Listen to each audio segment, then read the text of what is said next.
আজকে আমরা শুরু করব কোষে দেখি 15.2 এর 16 নম্বর অঙ্ক থেকে। আগের ভিডিওগুলোতে প্রশ্ন 1 থেকে প্রশ্ন 15 সমাধান করা হয়ে গেছে। তোমাদের যদি ভিডিওগুলো ভালো লাগে তাহলে লাইক, শেয়ার ও কমেন্ট করে জানিও আর চ্যানেলটি সাবস্ক্রাইব করো।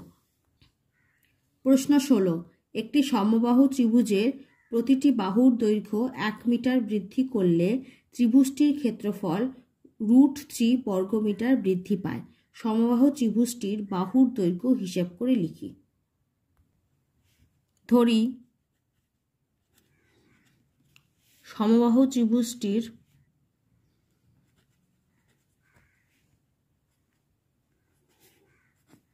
প্রতিটি বাহুর দৈর্ঘ্য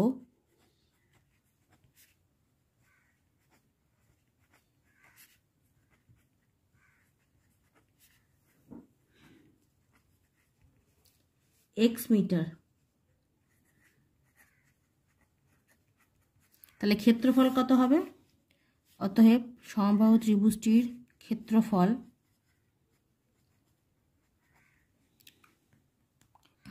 √3/4 ইন্টু বাহু স্কোয়ার বর্গমিটার। এবার বলেছে যদি ত্রিভুজটির প্রতিটি বাহুর দৈর্ঘ্য 1 মিটার বৃদ্ধি করা হয়, তাহলে ত্রিভুজটির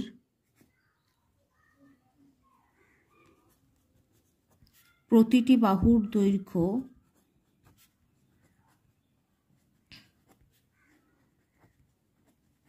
1 মিটার বৃদ্ধি করলে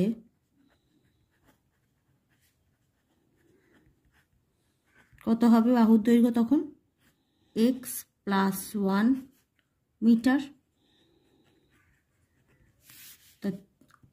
তখন ত্রিভুজটির ক্ষেত্রফল কত হবে?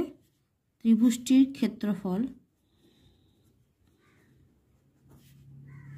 এটা হবে √3/4 ইন্টু x + 1 এর হোল স্কোয়ার বর্গ মিটার। এবার বইতে বলে দিয়েছে যে যখন ত্রিভুজের বাহু 1 মিটার বৃদ্ধি করা হলো তখন ত্রিভুজটার যে ক্ষেত্রফল মানে এইটা বেড়ে আগের ত্রিভুজের ক্ষেত্রফল ছিল √3/4 ইন্টু x স্কোয়ার, তারপরে যখন বৃদ্ধি করা তখন এই ক্ষেত্রফলটা হলো। তাহলে নতুন ক্ষেত্রফল থেকে পুরনো ক্ষেত্রফল বাদ দিলে যেটা পাওয়া যাবে সেটা বইতে দেওয়া আছে √3। তাহলে আমরা লিখব অতএব ত্রিভুজটির ক্ষেত্রফল বৃদ্ধি হলো, বইতে বলে দেওয়া আছে বৃদ্ধি হবে, কত হবে? নতুন ক্ষেত্রফল থেকে পুরনো ক্ষেত্রফলটা বাদ দিতে হবে, তাহলে হবে √3/4 x + 1 whole square minus √3/4 into x square বর্গ মিটার। এটা ইকুয়ালস টু দেওয়া আছে বইতে √3। অতএব শর্তানুসারে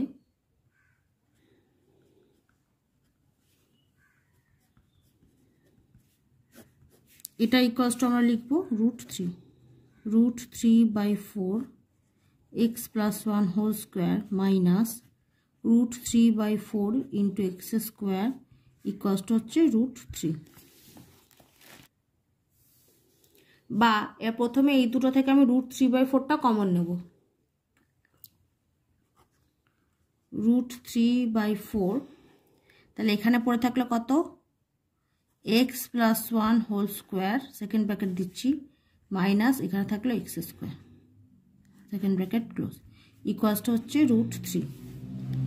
বা এটাকে আমি a + b হোল স্কোয়ারে ভাঙিয়ে নিচ্ছি, তাহলে a square plus 2ab plus B square minus x square, আর এইটা গুণ আছে এদিকে গিয়ে ভাগ হয়ে যাবে, তাহলে √3 ইন্টু 4/√3 এদিকে এসে উল্টে গেল, √3 কেটে গেল, এদিকে plus x square minus x square কেটে গেল।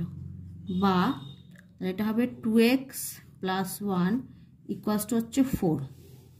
তাহলে বা 2x ইকুয়ালস টু হবে 3, 2x ইকুয়ালস টু 4 - 1, তার মানে হয়ে যাচ্ছে 3। বা x ইকুয়ালস টু হচ্ছে আমাদের 3/2।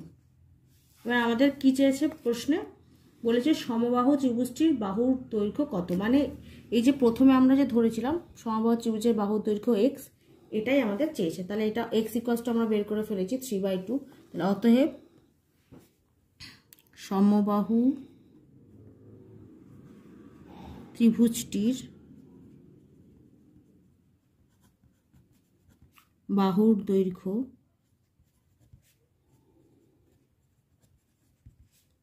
3/2 মিটার ইকুয়ালস টু 1.5 মিটার। এটা হচ্ছে অ্যান্সার।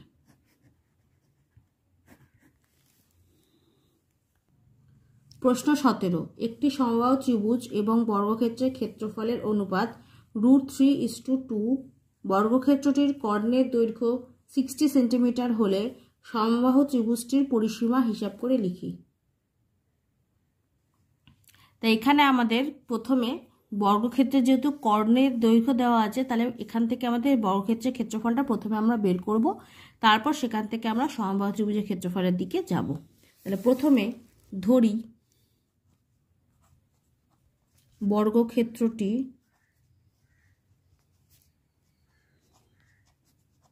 বাহুর দৈর্ঘ্য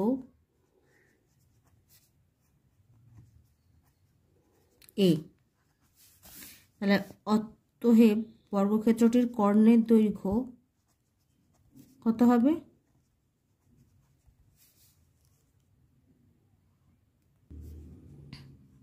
a√2 সেন্টিমিটার। তাহলে এটা ইকুয়ালস টু আমরা পেয়ে যাচ্ছি হচ্ছে 60। তাহলে অতএব শর্তানুসারে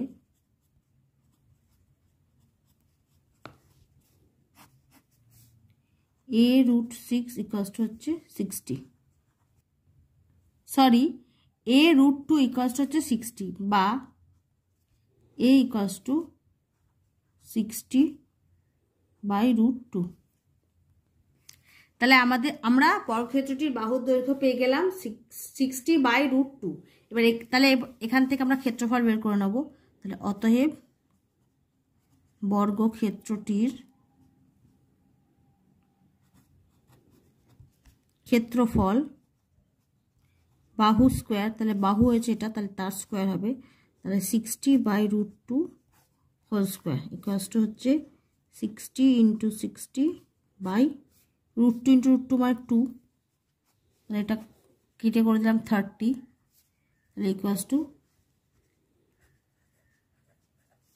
1800 বর্গ মিটার।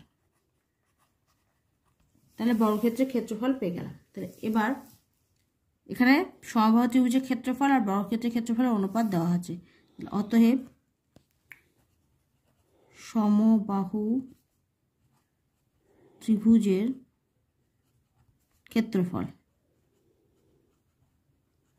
ইস্টু বর্গক্ষেত্রের ক্ষেত্রফল।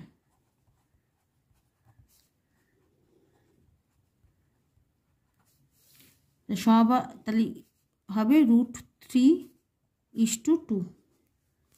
তাহলে যেহেতু সমবাহু ত্রিভুজের ক্ষেত্রফল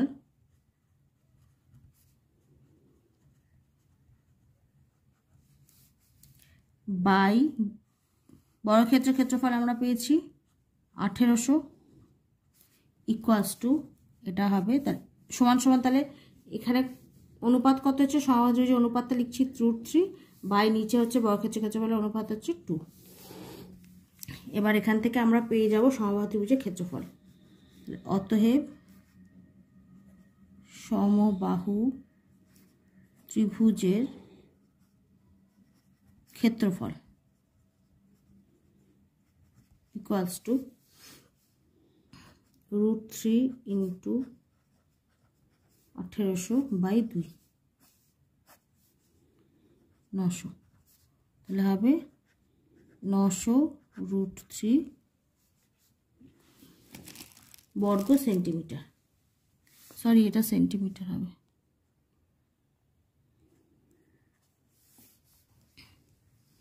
তাহলে বর্গক্ষেত্রের ক্ষেত্রফল হবে 1800 বর্গ সেমি, আর সমবাহু ত্রিভুজের ক্ষেত্রফল আমরা পেলাম 900√3 বর্গ সেন্টিমিটার। এবার আমাদের সমবাহু ত্রিভুজের পরিসীমা চেয়েছে, তাহলে আমাদের ক্ষেত্রফল থেকে সমবাহু ত্রিভুজের বাহুর দৈর্ঘ্যটা বের করে নিতে হবে। ধরি সমবাহু ত্রিভুজের প্রতিটি বাহুর দৈর্ঘ্য a সেন্টিমিটার, তাহলে অতএব সমবাহু ত্রিভুজের ক্ষেত্রফল হবে a স্কোয়ার বর্গ সেমি। এবার a স্কোয়ার ইকুয়ালস টু আমরা বের করেছি, সমবাহু ত্রিভুজের ক্ষেত্রফল হবে √3/4 ইন্টু a স্কোয়ার বর্গ সেমি। এবার এটা ইকুয়ালস টু আমরা বের করেছি 900√3। তাহলে অতএব শর্তানুসারে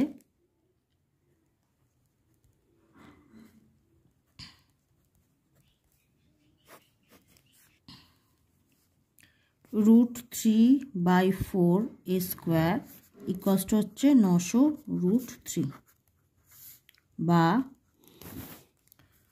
a স্কোয়ার ইকুয়ালস টু হবে 900√3 ইন্টু 4/√3, √3 কেটে গেল, বা a ইকুয়ালস টু √3600, বা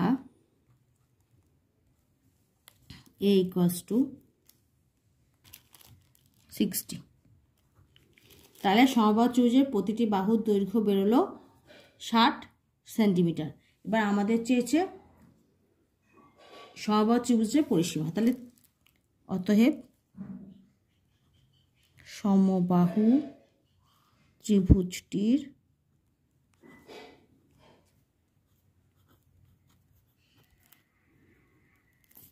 পরিসীমা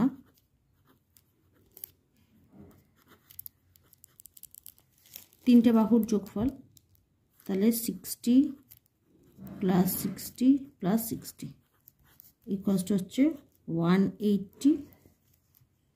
180 সেন্টিমিটার। এটাই হচ্ছে অ্যান্সার। সমবাহু ত্রিভুজটির পরিসীমা 180 সেন্টিমিটার।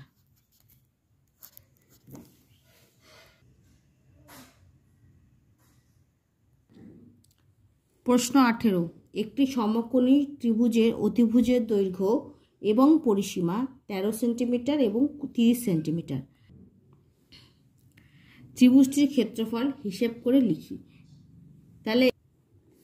তাহলে এখানে ত্রিভুজটির অতিভুজের দৈর্ঘ্য আর পরিসীমা যথাক্রমে দেওয়া আছে 13 সেন্টিমিটার ও 30 সেন্টিমিটার। এবার আমাদের এখান থেকে ক্ষেত্রফলটা বের করতে হবে।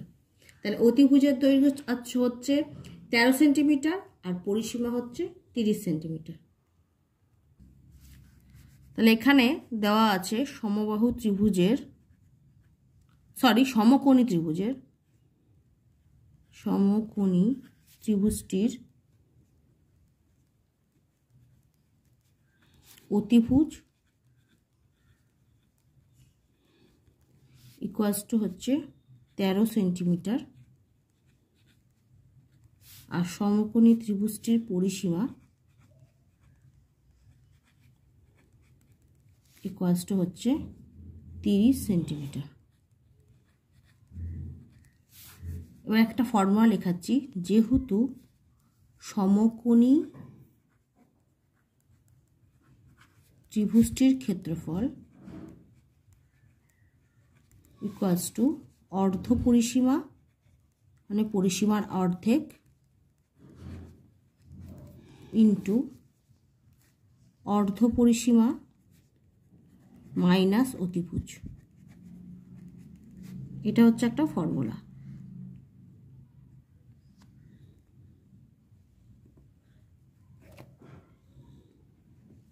যেখানে সমকোণী ত্রিভুজের অতিভুজ আর পরিসীমা দেওয়া থাকবে, তখন ক্ষেত্রফল বের করতে বললে আমরা এই ফর্মুলাটা কাজে লাগাবো, অর্ধ পরিসীমা ইন্টু অর্ধ পরিসীমা মাইনাস অতিভুজ ইকুয়ালস টু অর্ধ পরিসীমা মানে 30/2 মানে অর্ধেক ইন্টু 30/2 মাইনাস 13 বর্গ সেন্টিমিটার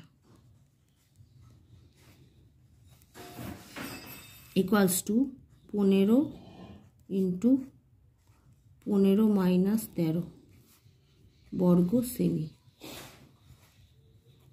তাহলে এটা হবে 30 বর্গ সেমি। তাহলে এটাই হচ্ছে অ্যান্সার। তাহলে অ্যান্সার লিখবো আমরা ত্রিভুজটির ক্ষেত্রফল 30 বর্গ সেন্টিমিটার।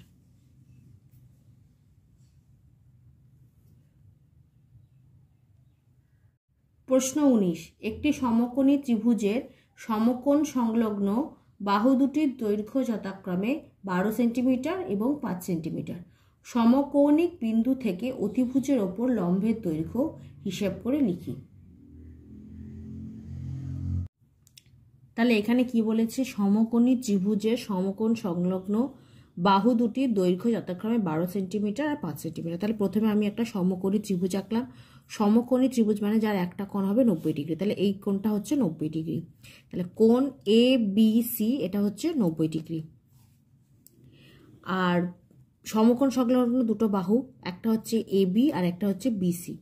এ বির এর দৈর্ঘ্য হচ্ছে 5 সেন্টিমিটার, বিসির দৈর্ঘ্য হচ্ছে 12 সেন্টিমিটার।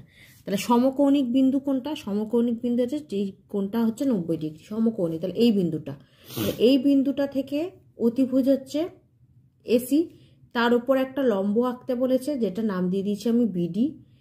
তার দৈর্ঘ্য মানে এই যে রেখাটা বিডির দৈর্ঘ্য আমাদের বের করতে হবে। তাহলে আমরা কি করে করব? তাহলে এবিসি সমকোণী ত্রিভুজের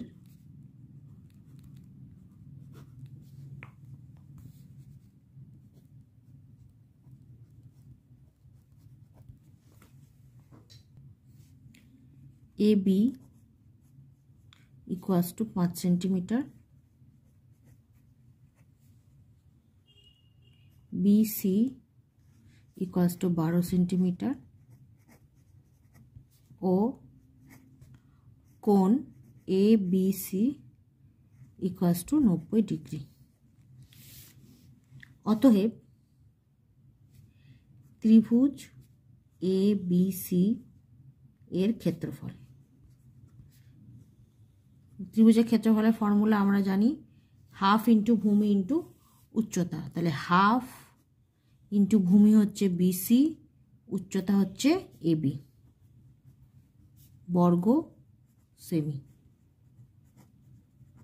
ইকুয়ালস টু হাফ। বিসি হচ্ছে 12 ইন্টু এবি হচ্ছে 5 বর্গ সেমি। তাহলে এটা হলো ক্ষেত্রফল হচ্ছে 30 বর্গ সেন্টিমিটার। তাহলে ত্রিভুজ এবিসি এর ক্ষেত্রফল হচ্ছে 30 বর্গ সেন্টিমিটার। এবার পিথাগোরাসের উপপাদ্য অনুযায়ী আবার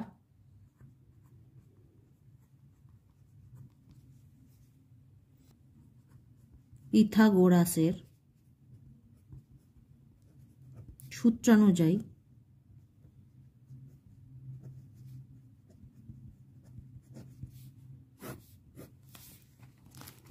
লম্ব স্কোয়ার মানে এবি স্কোয়ার প্লাস ভূমি স্কোয়ার মানে বিসি স্কোয়ার ইকুয়ালস টু অতিভুজ স্কোয়ার মানে হচ্ছে এসি স্কোয়ার। তাহলে এখান থেকে আমরা অতিভুজের দৈর্ঘ্যটা পেয়ে যাব। তাহলে বা এবি আমরা জানি 5 স্কোয়ার প্লাস বিসি হচ্ছে 12 square equals to AC square, বা 25 plus 144 equals to AC square, বা এটা হবে 169 ইকুয়ালস টু এসি স্কোয়ার। তাহলে বা এসি হচ্ছে √169, কিছুই না, শুধু আমি এটাকে এদিকে লিখলাম এটাকে এদিকে লিখলাম, বা এসি হচ্ছে 13। তাহলে আমরা এসির দৈর্ঘ্য পেয়ে গেলাম 13 সেন্টিমিটার। তাহলে আমরা এসি মানে অতিভুজের দৈর্ঘ্যটা পেয়ে গেলাম 13 সেন্টিমিটার। এবার আমি ত্রিভুজটা একটু ঘুরিয়ে দেখি এইভাবে। এক্ষেত্রে তখন ত্রিভুজের ক্ষেত্রফল বের করব, তখন ভূমি হবে এসি আর বিডি হয়ে যাবে উচ্চতা। তাহলে এইভাবে ক্ষেত্রফল বের করে দেখি আমরা কি পাই।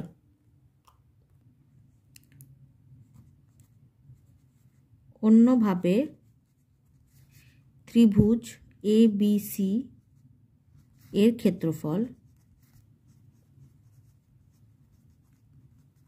হাফ ইন্টু ভূমি হচ্ছে এসি আর উচ্চতা হচ্ছে বিডি বর্গ সেমি ইকুয়ালস টু হাফ। এসি জানি আমরা 13, বিডিটা বের করতে হবে বর্গ সেমি। তাহলে এটা ইকুয়ালস টু আমরা আগে যে এবিসি ত্রিভুজের ক্ষেত্রফল পেয়েছি 30 সেন্টিমিটার, তাহলে শর্তানুসারে আমরা লিখে দিতে পারি সেটা। অতএব শর্তানুসারে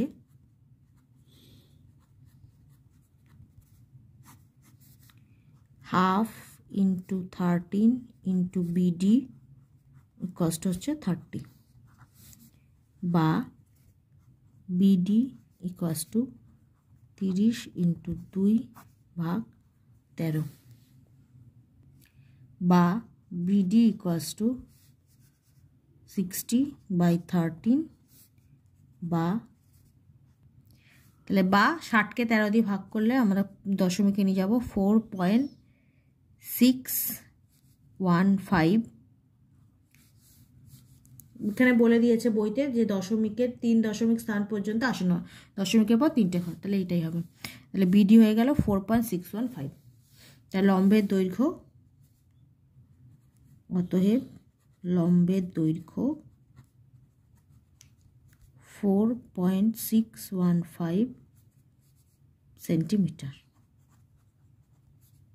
এটা হচ্ছে আনসার।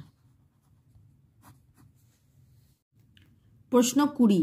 3 সেন্টিমিটার, 4 সেন্টিমিটার ও 5 সেন্টিমিটার দৈর্ঘ্যের বাহু বিশিষ্ট একটি সমকোণী ত্রিভুজাকার ক্ষেত্র থেকে একটি সর্ববৃহৎ বর্গাকার ক্ষেত্র এমনভাবে কেটে নেওয়া হলো যার একটি শীর্ষবিন্দু ত্রিভুজটির অতিভুজের ওপর অবস্থিত। বর্গাকার ক্ষেত্রটির বাহুর দৈর্ঘ্য হিসেব করে লিখি। প্রথমে আমি একটা এবিসি ত্রিভুজ অঙ্কন করলাম, যার এবি বাহুর দৈর্ঘ্য হচ্ছে 3 সেন্টিমিটার, বিসি বাহুর দৈর্ঘ্য হচ্ছে 4 সেন্টিমিটার, আর এসি বাহুর দৈর্ঘ্য হচ্ছে 5 সেন্টিমিটার। এবার বলেছে এই ত্রিভুজটা থেকে সর্ববৃহৎ একটা বর্গাকার ক্ষেত্র কাটতে হবে, এবং এমনভাবে কাটতে হবে যাতে এই বর্গাকার ক্ষেত্রের একটি বাহুর শীর্ষবিন্দু অতিভুজের ওপর অবস্থিত হয়। তাহলে দেখো আমি এখানে সর্ববৃহৎ একটা বর্গাকার ক্ষেত্র রেখেছি। বর্গাকার ক্ষেত্রটির নাম হচ্ছে PQBR বা PQRB। এই PQRB, এবার এর দেখো এই এই বাহুটা PQ বাহুটা কিন্তু অতিভুজের এসির ওপর অবস্থিত হয়েছে। সরি, PQ এই বাহুটার কিউ বিন্দুটা হচ্ছে এসি অতিভুজের ওপর অবস্থিত, কারণ বলে দিয়েছে যে শীর্ষবিন্দু, তাহলে কিউ একটা শীর্ষবিন্দু, তাহলে সেটা হচ্ছে এসি অতিভুজের ওপর অবস্থিত। এবার আমাকে এই বর্গক্ষেত্রের বাহুর দৈর্ঘ্য মানে এক্স এর মানটা বের করতে হবে। এক্স হচ্ছে বর্গক্ষেত্রের প্রতিটি বাহুর দৈর্ঘ্য। বর্গক্ষেত্রে একটা বাহু বের করলে আমরা 4টে বাহুর মান পেয়ে যাব। ধরি বৃহত্তম বর্গক্ষেত্রটির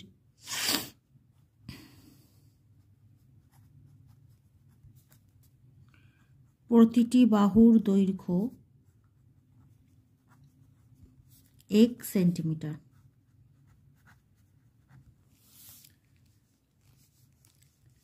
এখানে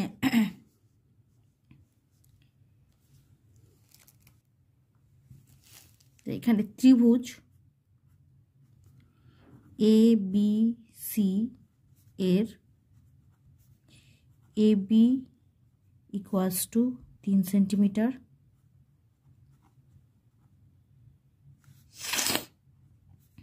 BC 4 সেন্টিমিটার ও AC 5 সেন্টিমিটার। আর বর্গক্ষেত্রে কি আছে? PQRB বর্গক্ষেত্রের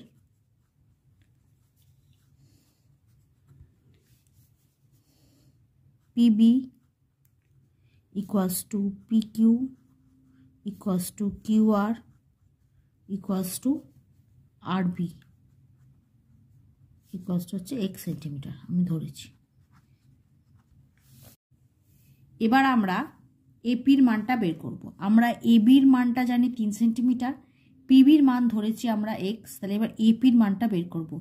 আর তার আগে বলে রাখি এবিসি কিন্তু একটা সমকোণী ত্রিভুজ, যার এই বি কোণটা মানে কোণ এবিসি হচ্ছে 90 ডিগ্রি। আচ্ছা, এবার এপি কী করে বের করব? এপি বের করতে গেলে আমাদের করতে হবে এ বি মাইনাস পিবি, তাহলে ইকুয়ালস টু পুরো এবি হচ্ছে 3 মাইনাস এক্স সেন্টিমিটার। এটা হচ্ছে এপি, এটা আমাদের পরে কাজে লাগবে। আর সিটা এবার বের করব। আর সি, তাহলে আর সি কী করে বের করব? বিসির মান জানি 4 আর বিআর এর মান ধরেছি এক্স, তাহলে হবে বিসি মাইনাস আর বি ইকুয়ালস টু হচ্ছে 4 মাইনাস এক্স সেন্টিমিটার।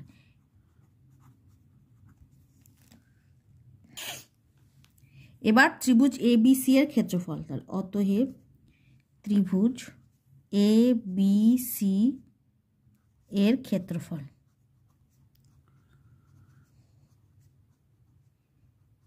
এটা ইকুয়ালস টু আমরা কি লিখতে পারি? যদি আমরা আলাদা প্রথমে একটা লিখলাম যেটা ত্রিভুজ এবিসির গোটাটার ক্ষেত্রফল। এবার আমরা দেখো যদি আমরা আলাদা আলাদা করে বের করি, ত্রিভুজ এ পি কিউ এর ক্ষেত্রফল প্লাস ত্রিভুজ কিউ আর সি এই ত্রিভুজটার ক্ষেত্রফল প্লাস ত্রিভুজ এই বর্গক্ষেত্র পি কিউ আর বি এর ক্ষেত্রফল। যদি এইটা ইকুয়ালস টু আমরা লিখতে পারি এই ত্রিভুজটার ক্ষেত্রফল এ পি কিউ প্লাস বর্গক্ষেত্র পি কিউ আর বি এর ক্ষেত্রফল প্লাস ত্রিভুজ কিউ আর সি এর ক্ষেত্রফল। তিনটে আলাদা আলাদা করে ক্ষেত্রফল বের করে যোগ করলে আমরা গোটা ত্রিভুজটার ক্ষেত্রফল পাবো, আর আমরা ডাইরেক্ট গোটা ত্রিভুজের ক্ষেত্রফল এই ত্রিভুজ এবিসির ক্ষেত্রফলও আমরা বের করতে পারবো। তাহলে আমরা লিখছি অতএব ত্রিভুজ এবিসি এর ক্ষেত্রফল ইকুয়ালস টু ত্রিভুজ এ পি কিউ প্লাস বর্গক্ষেত্র P Q R B plus ত্রিভুজ কিউ আর সি এর ক্ষেত্রফল।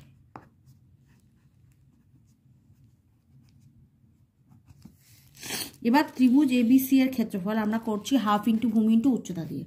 তাহলে হাফ ইন্টু ভূমি হচ্ছে বিসি ইন্টু উচ্চতা, এটা সমকোণী ত্রিভুজ, উচ্চতা হচ্ছে এখানে এবি ইকুয়ালস টু এবার ত্রিভুজ এ পি কিউ, এটাও করবো আমরা হাফ ইন্টু ভূমি ইন্টু উচ্চতা। তাহলে প্রথমে লিখছি হাফ ইন্টু তাহলে এপি কিউ এর ভূমি হচ্ছে পি কিউ আর উচ্চতা হচ্ছে এপি, তাহলে ভূমি হচ্ছে পি কিউ উচ্চতা হচ্ছে এপি প্লাস বর্গক্ষেত্রের ক্ষেত্রফল আমরা জানি একটা বাহু যদি এক্স হয় তাহলে 4টে বাহুর ক্ষেত্রফল হচ্ছে এক্স স্কোয়ার। তাহলে বর্গক্ষেত্রে পি কিউ আর বির ক্ষেত্রফল হচ্ছে এক্স স্কোয়ার, একটা বাহুর দৈর্ঘ্য এক্স হলে পুরো বর্গক্ষেত্রের ক্ষেত্রফল হবে এক্স স্কোয়ার প্লাস ত্রিভুজ কিউ আর সি এর ক্ষেত্রফল। তাহলে এখানেও হাফ ইন্টু ভূমি ইন্টু উচ্চতা, তাহলে ত্রিভুজ কিউ আর সি এর ভূমি হচ্ছে আর সি আর উচ্চতা হচ্ছে কিউ আর, তাহলে হাফ ইন্টু আর সি ইন্টু উচ্চতা হচ্ছে কিউ আর এর ক্ষেত্রফল। এবার মানগুলো বসাচ্ছি, বা হাফ বিসি আমরা জানি আগেই লিখেছি 4 ইন্টু এবি লিখেছি 3 equals to half into P Q হচ্ছে এক্স ইন্টু এপি হচ্ছে আমরা বের করেছি, এই কারণে আমরা এপি আর আরসিটা বের করেছিলাম। তাহলে এপি হচ্ছে 3 minus x plus x square plus half into RC হচ্ছে এই যে 4 minus x into Q R হচ্ছে এক্স এর ক্ষেত্রফল। কেটে দিলাম 2, তাহলে এখানে হবে 6, বা তাহলে বাঁদিকে হচ্ছে 6 ইকুয়ালস টু এটা হবে হাফ ইন্টু গুণ করে দিচ্ছি এক্স দিয়ে 3x minus x square plus x square plus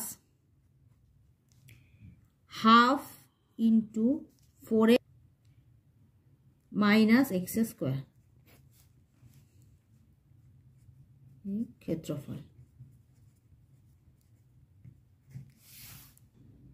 এগুলো আমি ব্র্যাকেটে আলাদা করে দিলাম, এই ত্রিভুজের ক্ষেত্রফলটা আর এই ত্রিভুজের ক্ষেত্রফলটা। x ইকুয়ালস টু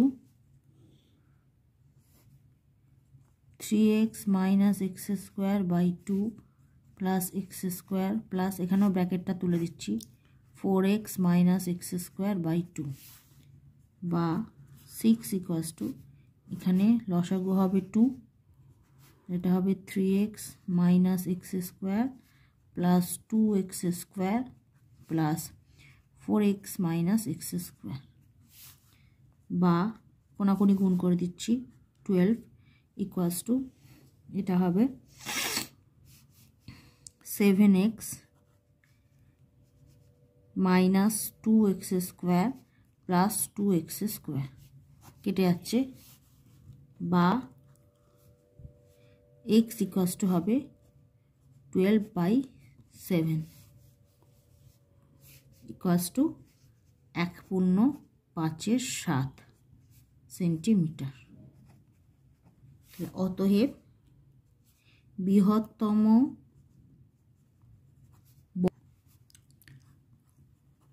বর্গক্ষেত্রের প্রতিটি বাহুর দৈর্ঘ্য 1.5 সেন্টিমিটার। কারণ আমরা এটাই ধরেছিলাম x, তাহলে x ইকুয়ালস টু পেয়েছি 1.5, তাহলে এটাই হবে অ্যান্সার। বর্গক্ষেত্রের বৃহত্তম বর্গক্ষেত্রের প্রতিটি বাহুর দৈর্ঘ্য হচ্ছে 1.5 সেন্টিমিটার, এটাই চেয়েছে, এটাই হবে অ্যান্সার।